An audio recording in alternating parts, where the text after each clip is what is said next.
Bonjour à tous, je vous souhaite la bienvenue sur la chaîne de Filmins et de Singes. Aujourd'hui, on va parler de la musique classique et ensuite, je vous ferai une recommandation comme je l'ai fait déjà hier. D'abord, la question, pourquoi faut-il écouter de la musique classique ? Eh bien, c'est on va dire un genre, mais même si c'est aussi une période de la musique, donc ça recouvre pas tout à fait la même chose. On va parler de la musique classique au sens large, c'est-à-dire en gros de la grande musique, et on va s'arrêter au début du XXe siècle, hein. Même s'il y a des compositeurs qui composent ensuite, toujours actuellement à la façon de ce qu'on faisait déjà avant, en essayant d'apporter quelques petites touches un peu plus personnelles et modernes, mais à part ça bouge pas beaucoup. Et je parle pas de la musique contemporaine, on va dire en tant que genre contemporain, c'est la musique vraiment récente et très expérimentale. Laissons ça de côté. Pourquoi écouter Mozart ? Pourquoi écouter Beethoven ? Pourquoi écouter Debussy ? Même si Debussy, déjà, on commence à pousser un petit peu. Pourquoi écouter Mendelssohn, Brahms, Mahler aujourd'hui ? Eh bien, on a un préjugé qui n'est pas un préjugé, on va dire, très conscient, mais qui est qu'on a le sentiment que c'est rébarbatif comme musique et surtout que ça correspond aux apparences. La musique aujourd'hui classique est tellement consensuelle, elle donne tellement le sentiment d'être connue, on a tellement l'impression qu'elle est évidente qu'on ne se rend même pas compte à quel point, lorsque l'on plonge un petit peu en profondeur, et quand j'appelle plonger, ça veut pas dire analyser la musique et décortiquer, non, quand je dis plonger, c'est juste se plonger dans l'audition de ces musiques-là, on se rend pas compte de la finesse. Vraiment se détacher des apparences et oublier même les grandes symphonies très connues, genre Dvorak avec la symphonie du Nouveau Monde et ce genre de choses là. Oubliez ça.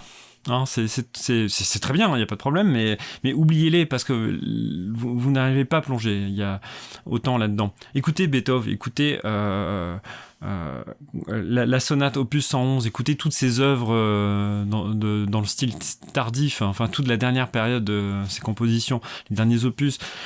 Vous serez surpris, d'une part parce qu'il y a des accents très modernes, surprenants, enfin moderne, en tout cas qui sonne beaucoup comme ce qu'on peut entendre aujourd'hui, pas forcément dans la musique classique justement, c'est très surprenant, et mais surtout il faut se laisser porter par le discours musical comme on se laisserait porter par un discours poétique, et il faut pas se laisser avoir par les émotions premières. Je pense que le problème il est souvent là, c'est qu'on est tellement habitué aux musiques évidentes, c'est-à-dire à être ému dès le premier écoute, qu'on se dit qu'une musique qui nous provoque pas d'émotion dès le début, c'est forcément une musique qui est pas bonne, et c'est faux. Enfin, on en reparlera sûrement, et là c'est pas une analyse que je fais, c'est juste je débroussaille un peu le sujet. D'ailleurs c'est un sujet de recherche qui devient de plus en plus qui préoccupe de plus en plus de personnes, c'est la manière dont on perçoit la musique aujourd'hui. Et il y a tout ça, c'est tout un pan de la recherche auquel je m'intéresserai pas pour des questions de temps, parce que il y a d'autres sujets de préoccupation, mais c'est tout un pan de la recherche qui va être fascinant à explorer. Après, je suis pas très au courant des travaux, il y a peut-être des choses qui ont déjà été faites là-dessus. Je parle pas du phénomène sonore, hein, je parle bien de la manière dont on écoute la musique, et je pense qu'elle est très superficielle, et c'est pour ça qu'on passe à côté de Chopin. Écoutez les préludes de Chopin, c'est magnifique, mais prenez le temps de les écouter, enfin, voilà, et imprégnez-vous là-dessus, et de ça, et encore, c'est des pièces très simples, c'est des pièces très courtes qui n'impliquent pas forcément en plus une concentration extrême, quoi. Vous en écoutez 2-3 et puis vous laissez bercer et puis vous les réécoutez. Enfin, quand je prenais l'exemple de l'opus 111, j'ai écouté une vingtaine de fois, si c'est pas 30, et je la connais toujours pas, quoi, cette œuvre. Voilà, donc ça c'était mon petit mot du jour sur la musique. Et pour finir, je vais faire une recommandation aujourd'hui. Je remets un petit peu en contexte juste avant ce petit projet qui a été initié par Guillaume Singal. Je crois que je ne l'ai pas dit dans la dernière vidéo, dans la vidéo d'hier, qui est une très bonne idée. C'était de promouvoir des vidéos, des vidéastes, que ça soit sur YouTube ou ailleurs. Alors personnellement, j'explore pas trop en dehors de YouTube, donc malheureusement, j'aurais pas grand chose à vous proposer, mais il y en a.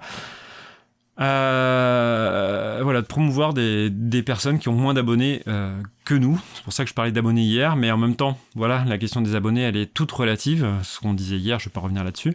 Aujourd'hui, je voudrais mettre en valeur le travail de Gracia Beggiani, dont, franchement, dont je suis assez admiratif. Parce qu'elle explore l'écriture, la vidéo, et la forme, et ça je trouve super intéressant parce qu'elle expérimente beaucoup de choses et